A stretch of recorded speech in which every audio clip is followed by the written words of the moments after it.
Да, вот тема Карима Тинчурина, вот «Угасшие звезды». На самом деле, я когда начал копаться, я прочитал историю самого, вот, где он жил, в какой деревне, как он вырос.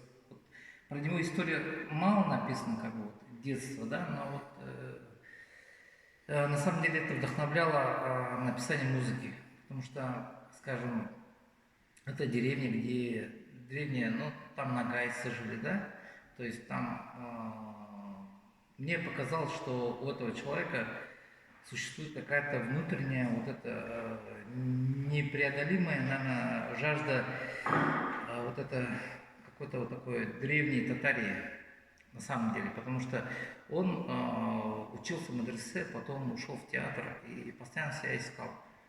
А, я в музыке, наверное, все-таки хотел выразить через этого Надира, все-таки выразить больше Карима, какой он, о чем он думал.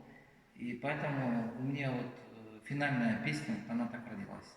Я ее разрабатывал, делал, и вот на основе финальной песни, как я его вижу, как я его чувствую, вот мне кажется, я начал более-менее понимать через себя, понимать этот спектакль.